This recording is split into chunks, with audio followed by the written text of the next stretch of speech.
Hello guys, मैं वीरेंद्र कुमार, ज्ञान ज्योति ITI college Churu student. आज हम बात करेंगे objective type question series number 5। Okay guys, इसके लिए हमारी जो सीरीज चल रही है सिंगल लाइन क्वेश्चन यानी ऑब्जेक्टिव टाइप क्वेश्चन। फ़र्क इतना है कि मैं आपको 4 ऑप्शन नहीं दे रहा, डायरेक्ट जो आंसर है वो पुट कर रहा हूँ। ओके गाइज, तो इस लॉकडाउन के माहौल में घर में रहिए, सुरक्षित रहिए। Stay home stay life. Okay guys, हम हमारे क्वेश्चनों पे चलते हैं। हमारा इस सीरीज़ का पहला क्वेश्चन होगा कि नाइफ स्विच की रेटिंग होती है। ओके गाइज, नाइफ स्विच की रेटिंग होती है। तो गाइज इसमें अगर बात करें तो नाइफ स्विच की रेटिंग है वो 30 एम्पियर से 1000 एम्पियर तक होती है। नाइफ स्विच की रेटिंग 30 एम्पियर से 1000 एम्पियर तक होती है। ओके गाइज, हमारा अगला क्वेश्चन है DPIC व TPIC। DPIC double pole iron clad, TPIC triple pole iron clad, ये 2 प्रकार के स्विच होते हैं। स्विच किस दिशा में ओपन तथा किस दिशा में ऑफ होते हैं। तो गाइज ये जो स्विच हैं ये ऊपर की तरफ ऑन होते हैं तथा नीचे की दिशा में ऑफ होते हैं। बाकी जो फ्लश टाइप स्विच हैं, हमारे टबलर स्विच है, टंगल स्विच है, ये जो स्विच हैं ये नीचे की ओर ऑन होते हैं। बल्कि जो ICDP और ICTP जो स्विच हैं वो ऊपर की तरफ ऑन होते हैं तथा नीचे की तरफ ऑफ होते हैं। ओके गाइज, हमारा इस सीरीज़ का क्वेश्चन नंबर 3 अगला क्वेश्चन होगा कि बोर्ड की सतह के ऊपर कसा जाने वाला स्विच है। बोर्ड की सतह के ऊपर कसा जाने वाला स्विच है। तो गाइज इसका आंसर होगा टबलर स्विच। ये कौन सा स्विच होगा? टबलर स्विच। ओके गाइज, हमारा अगला और नेक्स्ट क्वेश्चन होगा आजकल वैद्युतिक वायरिंग में कौन से स्विच काम में लिए जाते हैं। आजकल वैद्युतिक वायरिंग में कौन से स्विच काम में लिए जाते हैं। ओके गाइज, तो हमारे इस क्वेश्चन का आंसर होगा फ्लैश टाइप स्विच। कौन सा switch? Flash type switch. Okay guys, हमारा अगला और नेक्स्ट क्वेश्चन होगा एयर सर्किट ब्रेकर ACB तथा ऑयल सर्किट ब्रेकर OCB किस रेटिंग में बनाए जाते हैं। किस रेटिंग में बनाए जाते हैं? तो गाइज ये हमारे अगर करंट की बात करें तो 30 एम्पियर से 1000 एम्पियर तक, और वोल्टेज की बात करें तो 33000 वोल्टेज तक यानी 33 kV तक बनाए जाते हैं। ACB और OCB। एयर सर्किट ब्रेकर को बोलते हैं ACB और ऑयल सर्किट ब्रेकर को बोलते हैं OCB।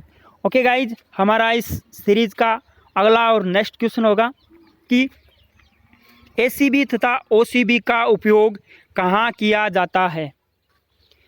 ACB तथा OCB का उपयोग कहाँ किया जाता है। तो गाइज इस क्वेश्चन का आंसर होगा सब स्टेशन में इसका इस्तेमाल किया जाता है। ओके गाइज, हमारा अगला और नेक्स्ट क्वेश्चन होगा 3 पिन प्लग टॉप किस क्षमता में बनाया जाता है। हमारा जो 3 पिन का जो प्लग टॉप होता है उसके ऊपर रेटिंग लिखी हुई होती है, तो वही क्या होती है, उसकी कैपेसिटी होती है, क्षमता होती है। कैपेसिटी को गाइज क्षमता बोलते हैं और इफ़िशियंसी को दक्षता बोलते हैं। तो आपको ध्यान में रखना है कि 3 पिन प्लग टॉप किस क्षमता में बनाया जाता है। तो गाइज ये 2 प्रकार से बनाए जाते हैं।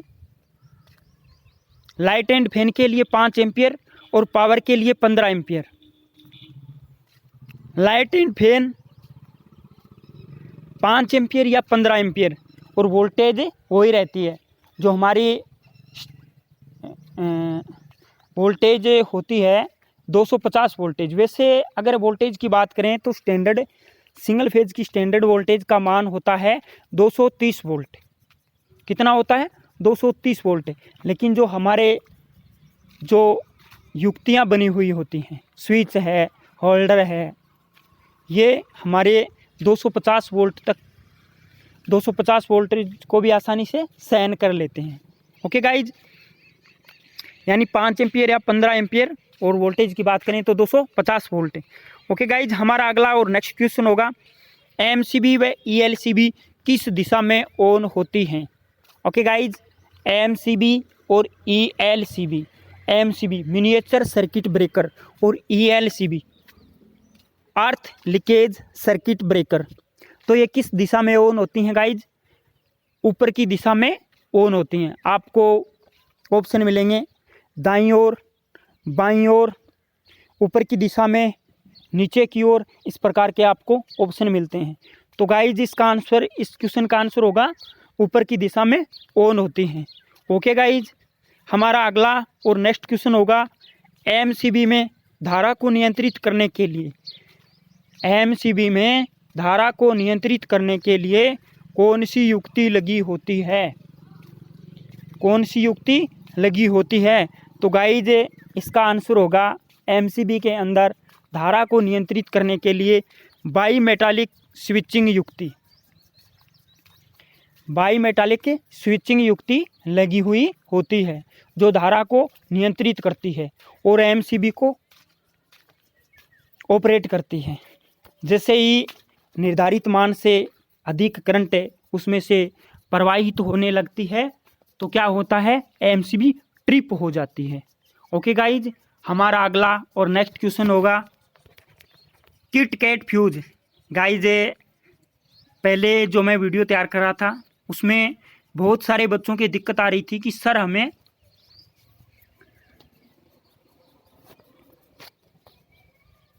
क्वालिटी अच्छी नहीं आ रही, क्वालिटी अच्छी नहीं आ रही, वीडियो की दिखाई नहीं दे रहा। तो गाइज आप इस प्रकार के अब जो वीडियो बने हैं उसमें शायद मेरे हिसाब से इस प्रकार की कोई समस्या नहीं होनी चाहिए। सिंगल लाइन क्वेश्चन है और ऐसे ही क्वेश्चन आपके एग्जाम में पूछे जाते हैं, तो आप पढ़िए, मन से पढ़िएगा। Kit kat fuse, kit kat fuse कितनी क्षमता तक बनाए जाते हैं? किट कैट फ्यूज कितनी क्षमता तक बनाए जाते हैं? तो गाइज ये फ्यूज है 5 एम्पियर से लेकर के 3000 एम्पियर तक बनाए जाते हैं। ओके गाइज, हमारा अगला और नेक्स्ट क्वेश्चन होगा, फ्यूज तार किसका मिश्रण होता है? हमने पहले भी पढ़ा है और इसका अनुपात भी पढ़ा है। फ्यूज तार किसका मिश्रण होता है? टिन और लेड का। फ्यूज तार टिन और लेड का मिश्रण होता है। ओके गाइज, अब आगे पूछा गया है कि कार्ट्रिज फ्यूज में, कार्ट्रिज फ्यूज में फ्यूज तार किस किस धातु का बना होता है? तो गाइज उसमें क्या होता है, वो फ्यूज थोड़ा सा कठोर होता है, जल्दी से ऑक्सीकृत नहीं होता है। तो गाइज उसका क्या होता है कि 63% तांबा व 37% टिन की मिश्र धातु से बना हुआ फ्यूज तार होता है, और उसका इस्तेमाल कहाँ किया जाता है? कार्ट्रिज फ्यूज में। कार्ट्रिज फ्यूज में उसे तार को लगाया जाता है या फ्यूज वायर को लगाया जाता है। ओके गाइज, हमारा अगला और नेक्स्ट क्वेश्चन होगा, कार्ट्रिज फ्यूज में, इस सीरीज में ये 32वां क्वेश्चन है। कार्ट्रिज फ्यूज में फ्यूज जल जाने की स्थिति दर्शाने के लिए क्या लगा होता है? कार्ट्रिज फ्यूज में फ्यूज जल जाने की स्थिति दर्शाने के लिए क्या लगा होता है? तो गाइज इंडेक्स वृत्त, इसमें क्या होता है? इंडेक्स वृत्त, और इंडेक्स वृत्त में एक सफेद महीन कागज होता है, जो अगला ही क्वेश्चन है। ओके गाइज, तो हम बात करें इंडेक्स वृत्त होता है, और आगे क्या होता है? क्वेश्चन नंबर 33, हमारा अगला क्वेश्चन है 33 नंबर। इंडेक्स वृत्त के सामने कार्ट्रिज फ्यूज में क्या लगा होता है? इंडेक्स वृत्त के सामने कार्ट्रिज फ्यूज में क्या लगा होता है? तो गाइज सफेद महीन कागज, सफेद महीन कागज लगा होता है। तो क्या होता है कि जैसे ही हमारा कार्ट्रिज फ्यूज के अंदर फ्यूज तार जलता है तो जलने से क्या है, वो सफेद महीन कागज भी जल जाता है और जल करके क्या हो जाता है, काला पड़ जाता है।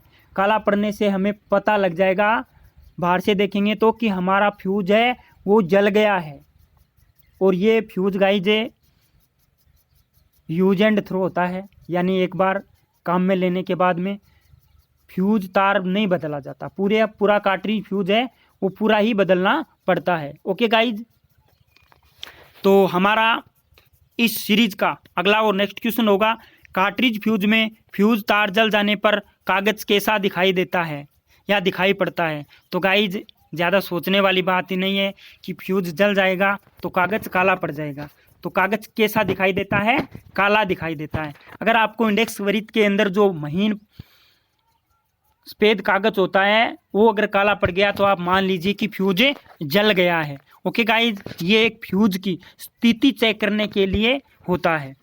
ओके, हमारा इस सीरीज का अगला और नेक्स्ट क्वेश्चन होगा, कार्ट्रिज फ्यूज किस क्षमता में बनाए जाते हैं। मैंने हर फ्यूज, हर स्विच की क्षमता बताई है कि कौन से स्विच कितनी क्षमता में बनाए जाते हैं। जैसे मैंने पीछे नाइफ स्विच की बात की थी, किटकैट फ्यूज की बात की। किटकैट फ्यूज की क्षमता 5 एम्पियर से 3000 एम्पियर तक होती है। और एक होता है नाइफ स्विच, वो 2 प्रकार का होता है, सिंगल थ्रो और double throw. Single throw knife switch, double throw knife switch. इसकी रेटिंग होती है गाइज, इसकी रेटिंग होती है 10 एम्पियर से 3000 एम्पियर तक नाइफ स्विच की रेटिंग। ऑप्शन में अगर 1 एम्पियर से 3000 आ जाए तो वो ही राइट माना जाएगा। ओके गाइज, हमारा अगला और नेक्स्ट क्वेश्चन होगा, कार्ट्रिज फ्यूज किस क्षमता में बनाए जाते हैं। तो वो होगा 2 एम्पियर से 60 एम्पियर क्षमता तक।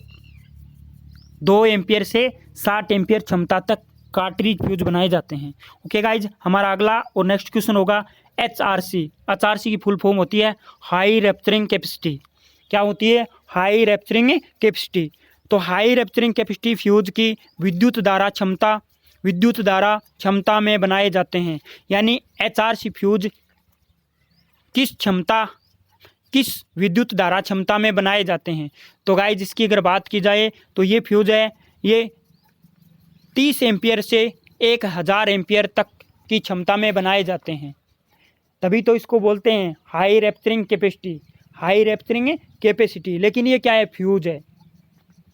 ओके गाइज, हमारा एक क्वेश्चन है अगला, ये सूत्र है, आपको कैसे भी पूछ सकता है। ये भी पूछ सकता है कि फ्यूजिंग फैक्टर का फॉर्मूला क्या होता है। तो आपको बताना है न्यूनतम फ्यूजिंग धारा बटा अंकित फ्यूजिंग धारा। लेकिन कोई एग्जामिनर ऐसा भी आ गया जिसको थोड़ा बहुत घुमा फिरा के क्वेश्चन पूछना हो तो वो ऐसा पूछ सकता है कि न्यूनतम फ्यूजिंग धारा बटा अंकित फ्यूजिंग धारा क्या दर्शाता है। तो गाइज ये क्या दर्शाता है, फ्यूजिंग फैक्टर दर्शाता है। क्या दर्शाता है, फ्यूजिंग फैक्टर दर्शाता है। ओके गाइज, हमारा अगला और नेक्स्ट क्वेश्चन होगा, सीलिंग रोज की क्षमता होती है। सीलिंग रोज की क्षमता होती है, यानी हमारी जो सीलिंग रोज होते हैं घरों में वो किस क्षमता में बनाए जाते हैं। तो गाइज सीलिंग रोज में क्या होता है कि ये एक हमारी जो सप्लाई है लाइट एंड फैन और पावर, तो ये जो सीलिंग रोज लगाया जाता है ये लाइट एंड फैन यानी लाइट को और फैन को ऊर्जा प्रदान करने के लिए लगाया जाता है। ओके, सीलिंग रोज। तो इसकी क्षमता क्या होती है, क्षमता की अगर बात करें तो वोल्टेज तो होती है इसकी 250 वोल्ट और एम्पियर की बात करें तो 5 एम्पियर। तो हम कह सकते हैं 5 एम्पियर 250 वोल्ट, 5 एम्पियर 250 वोल्ट। इसी पर आ गया एडोप्टर। एडोप्टर की क्षमता क्या होती है, आपने देखा होगा एडोप्टर। तो एडोप्टर की क्षमता होती है मैक्सिमम 5 एम्पियर और 250 वोल्टेज। गाइज अगर बात करूं मैं तो हमारे सिंगल फेज जो सप्लाई होती है उसका सप्लाई वोल्टेज का मान होता है 230 वोल्ट। हो सकता है 240 भी हो सकता है, लेकिन 200 से 50 नहीं होगा। अगर 200 से 50 होगा तो हमारे इक्विपमेंट में, हमारी विद्युतिक वायरिंग में दोष प्रकट हो सकता है, वायरिंग जल सकती है, क्योंकि उसमें जो कैपेसिटी वाली युक्तियाँ इसमें जो लगी हुई होती हैं वो 250 वोल्ट तक 250 वोल्ट रेटिंग तक की ही लगी हुई होती हैं। तो ओके गाइज, हमारा अगला और नेक्स्ट क्वेश्चन होगा कि वही आ गया ना, light and fan. Light and fan ऊपरी पथ में अधिकतम लोड होता है।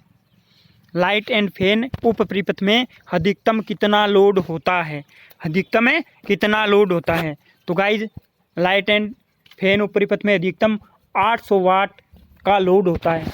ये गाइज क्या है? वैद्युतिक वायरिंग के कुछ महत्वपूर्ण नियम हैं और इस में से 2 से 3 क्वेश्चन पूछे जाते हैं। तो गाइज, मेरा कहना है कि सिंगल लाइन क्वेश्चन है, आपको कोई दिक्कत नहीं होनी चाहिए। आपके एग्ज़ाम होने वाले हैं तो आप पढ़िएगा। आपने पहले भी पढ़ा है, लाइट एंड फैन ऊपरी पथ में अधिकतम कितना लोड होता है? 800 वाट है। और पावर, इसी के ऊपर दूसरा क्वेश्चन है, पावर ऊपरी पथ में अधिकतम कितना लोड होता है?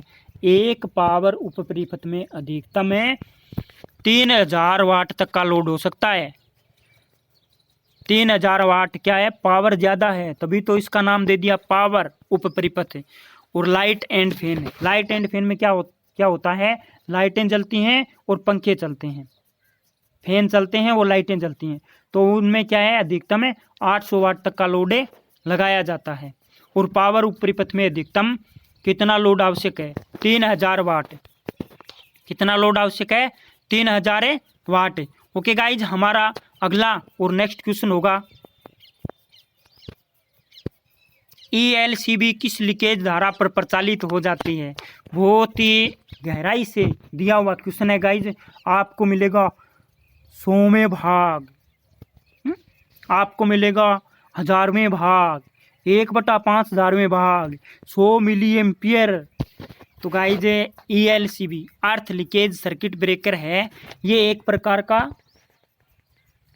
प्रकार की सुरक्षा युक्ति है। तो ये क्या है कि 100 मिली एम्पियर धारा पर भी प्रचालित हो जाती है। यानी अगर कहीं से अर्थ लीकेज हो रहा है, अर्थ में लीकेज हो रहा है, यानी हमारे जो वायरिंग की जो करंट है वो अगर ज़मीन में प्रवाहित हो रही है, तो ये ELCB है, क्या है? ऑपरेट हो जाएगी। और ये ऑपरेट होके क्या करेगी? परिपथ को बंद कर देगी। भाई, एक प्रकार का स्विच है, ये अपना काम करना स्टार्ट कर देगी तो क्या करेगा? परिपथ ओपन हो जाएगा, यानी परिपथ बंद कर देगी। ओके गाइज, हमारा अगला क्वेश्चन है MCCB। MCCB की फुल फॉर्म होती है guys moulded cash circuit breaker. Moulded cash circuit breaker के परिपथ वियोजकों को किस कक्ष में बंद कर दिया जाता है? मोल्डेड कैश सर्किट ब्रेकर के परिपथ वियोजकों को किस कक्ष में बंद कर दिया जाता है? तो गाइज, तेल युक्त कक्ष में बंद कर दिया जाता है। मोल्डेड कैश सर्किट ब्रेकर है, उसके जो संयोजक सिरे होते हैं उनको तेल युक्त कक्ष में बंद कर दिया जाता है, ताकि जब शॉर्ट सर्किट की स्थिति हो तो उस अवस्था में क्या होता है? वहाँ संयोजकों के पास में चिंगारी उत्पन्न होगी, और चिंगारी उत्पन्न होने से क्या होगा? आग लगने की संभावना हो सकती है। इसलिए वो क्या होता है? अचालक तेल, सिंथेटिक तेल युक्त कक्ष में बंद कर दिया जाता है। ओके गाइज, हमारा अगला और नेक्स्ट क्वेश्चन होगा MCCB moulded case circuit breaker न्यूनतम से अधिकतम कितने एम्पियर तक कार्य कर सकती है? न्यूनतम से अधिकतम दोनों वैल्यू दी है गाइज। एक लाठी से 2 सांपों को मारना संभव है क्या? लेकिन अगर आप समय पे पढ़ाई करो तो संभव है। एक लाठी से 2 सांपों को मारना। तो इसमें न्यूनतम भी पूछा गया है और अधिकतम भी पूछा गया है। ओके गाइज, तो न्यूनतम की अगर बात करें तो न्यूनतम 25 एम्पियर व अधिकतम की बात करें तो अधिकतम 2500 एम्पियर। MCCB न्यूनतम से अधिकतम कितने एम्पियर तक कार्य कर सकती है? न्यूनतम 25 एम्पियर व अधिकतम 2500 यानी 2500 एम्पियर तक MCCB कार्य कर सकती है। ओके गाइज, हमारा अगला और नेक्स्ट क्वेश्चन होगा, थ्री फेज लाइन में परिपथ को ऑन व ऑफ करने के लिए सामान्यतः कौन सा स्विच प्रयोग किया जाता है? नाम से स्पष्ट हो रहा है, 3 फेज लाइन। तो क्या होगा? Triple pole. तो गाइज इसमें ज़्यादा सोचने वाली बात नहीं है। 3 फेज लाइन में परिपथ को ऑन ऑफ करने के लिए सामान्यतः कौन सा स्विच काम में लिया जाता है? तो गाइज इस क्वेश्चन का आंसर होगा ICTP, iron clad triple pole switch. हो सकता है वो TPIC भी हो सकता है, triple pole iron clad. Okay, लेकिन आपको इन्हीं में से आंसर मिल जाएगा। ओके गाइज, हमारा अगला और नेक्स्ट क्वेश्चन होगा कि 3 पिन प्लग टॉप में अर्थिंग पिन को मोटा रखा जाता है, या अर्थिंग पिन को मोटा क्यों रखा जाता है? 3 पिन प्लग टॉप में अर्थिंग पिन को मोटा रखा जाता है, या अर्थिंग पिन को मोटा क्यों रखा जाता है? तो गाइज इस क्वेश्चन का आंसर होगा अधिक क्षरण धारा वहन करने के लिए। अधिक क्षरण क्या होता है? लीकेज, यानी अधिक लीकेज करंट वहन करने के लिए 3 पिन प्लग टॉप में अर्थिंग पिन को मोटा रखा जाता है। आपको पता ही है, मोटे तार का प्रतिरोध कम होता है। अगर मोटे तार का प्रतिरोध कम होता है तो उसमें धारा का प्रवाह आसानी से हो जाता है। तो गाइज अधिक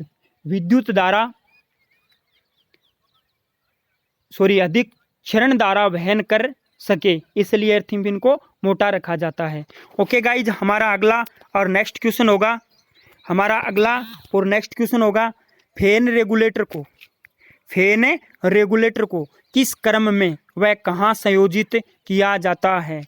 फैन रेगुलेटर को किस क्रम में वह कहाँ संयोजित किया जाता है? फैन व लाइन के साथ श्रेणी क्रम में। जो फैन के अंदर पंखे की स्पीड को कम ज़्यादा करने के लिए उसके बीच में हम एक रेगुलेटर लगाते हैं, तो उसको कहाँ लगाया जाता है? तो गाइज हमारा जो पंखा होता है और हमारी जो लाइन होती है यानी फेज तार, उनके बीच में लगाया जाता है। हम पंखे को फेज और न्यूट्रल देते हैं ना, तो जो फेज तार होता है, रेगुलेटर के अंदर 2 वायर होते हैं, उसका रेगुलेटर का एक वायर फेज तार से जोड़ दीजिए, और फेज तार को हमने बीच में से काटा है और बीच में रेगुलेटर जोड़ दिया, तो क्या होगा? वहाँ पे हम वोल्टेज का ड्रॉप करके पंखे की स्पीड को कम ज़्यादा कर सकते हैं, और इस विधि को बोलते हैं voltage drop method. Voltage drop method के द्वारा पंखे की स्पीड को कम ज़्यादा किया जाता है। तो आपको पूछा गया है कि फैन रेगुलेटर को किस क्रम में वह कहाँ संयोजित किया जाता है? फैन व लाइन के साथ श्रेणी क्रम में संयोजित किया जाता है। ओके गाइज, हमारा अगला और नेक्स्ट क्वेश्चन होगा न्यूट्रल तार का रंग कैसा होता है? गाइज न्यूट्रल तार का रंग नीला या काला होता है। न्यूट्रल तार का रंग कैसा होता है? न्यूट्रल तार का रंग काला होता है। क्या होता है? काला। लेकिन अगर ऑप्शन में काला न आए तो दूसरा ऑप्शन नीला होगा। ओके गाइज, हमारा अगला और नेक्स्ट क्वेश्चन होगा सिंगल फेज सप्लाई लाइन में फेज यानी P फेज तार का रंग होता है। सिंगल फेज सप्लाई लाइन में फेज तार का रंग होता है। कैसा होता है गाइज? फेज तार का रंग लाल होता है। ओके गाइज, हमारा अगला और नेक्स्ट क्वेश्चन होगा वायरिंग में प्रयोग किए जाने वाले अर्थ तार का रंग कैसा होता है? वायरिंग में प्रयोग किए जाने वाले अर्थ तार का रंग होता है। तो गाइज अर्थ तार का रंग हरा होता है, फेज तार का रंग लाल होता है, और न्यूट्रल का रंग काला होता है। ओके गाइज, हमारा अगला और नेक्स्ट क्वेश्चन होगा सोल्डरिंग आयरन की बिट बनी होती है। सोल्डरिंग आयरन की बिट बनी होती है। तो गाइज सोल्डरिंग आयरन की बिट है वो तांबे की यानी कॉपर की बनी हुई होती है। किसकी बनी हुई होती है? कॉपर की। ओके गाइज, हमारा अगला और नेक्स्ट क्वेश्चन होगा वैद्युतिक परिपथ में लैंप संयोजित करने वाली युक्ति है। वैद्युतिक परिपथ में लैंप संयोजित करने वाली युक्ति है? तो लैंप संयोजित करने वाली युक्ति क्या होती है? Lamp holder. तो गाइज हमारा इस क्वेश्चन का आंसर हो जाएगा लैंप होल्डर। वैद्युतिक परिपथ में लैंप संयोजित करने वाली युक्ति है लैंप होल्डर। ओके गाइज, हमारा इस सीरीज़ का अगला और नेक्स्ट क्वेश्चन होगा कि वैद्युतिक परिपथ में शॉर्ट सर्किट से सुरक्षा करने वाली युक्ति है। वैद्युतिक परिपथ में शॉर्ट सर्किट से सुरक्षा करने वाली युक्ति है। वैद्युतिक परिपथ में शॉर्ट सर्किट से सुरक्षा करने वाली युक्ति का क्या नाम है? कौन सी युक्ति है? तो गाइज उसको बोलते हैं फ्यूज। वैद्युतिक परिपथ में शॉर्ट सर्किट से सुरक्षा करने वाली युक्ति कौन सी है? फ्यूज। ओके गाइज, हमारा अगला और नेक्स्ट क्वेश्चन होगा ट्यूबलाइट में मरकरी की बूंदों के साथ कौन सी गैस भरी जाती है? ट्यूबलाइट में मरकरी की बूंदों के साथ मरक्यूरी की बूंदों के साथ कौन सी गैस भरी जाती है? तो गाइज ट्यूबलाइट में मरकरी के दानों के साथ आर्गन गैस भरी होती है, यानी मरकरी और आर्गन का मिश्रण होता है। किसमें? ट्यूबलाइट में। और ट्यूबलाइट भी कौन सी? Fluorescent tube. तो फ्लोरोसेंट ट्यूब में गैस भरी होती है मरकरी प्लस आर्गन। कौन सी गैस भरी हुई होती है? Mercury plus argon.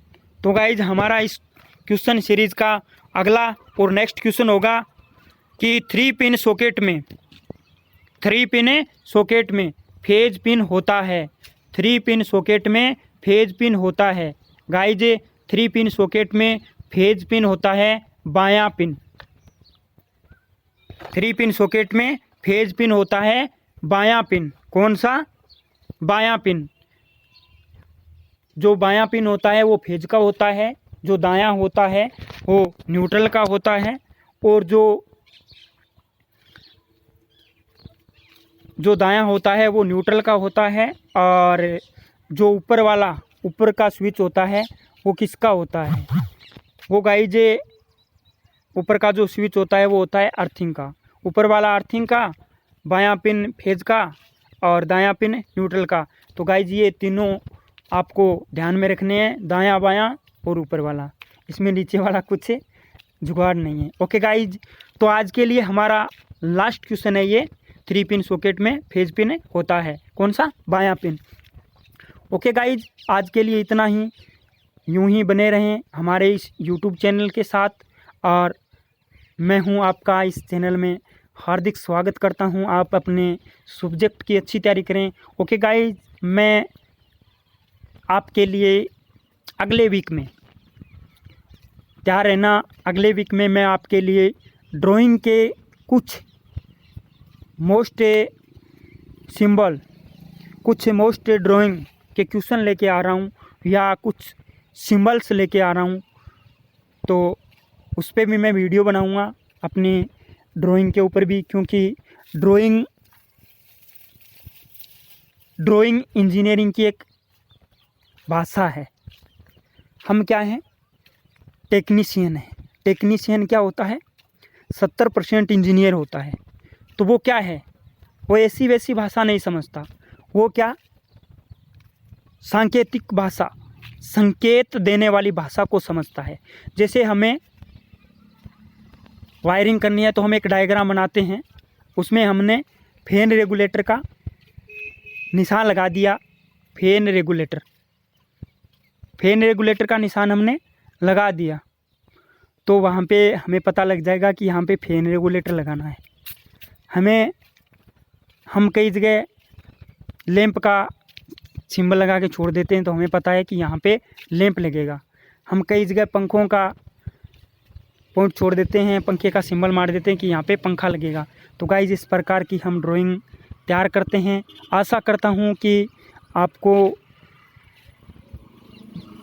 4-5 वीडियो मैं आपके ड्राइंग के ऊपर तैयार करूं, तो आप उसमें भी अच्छी तैयारी कर सकें। गाइज ये बहुत आसान है, लेकिन समझना बड़ा मुश्किल है।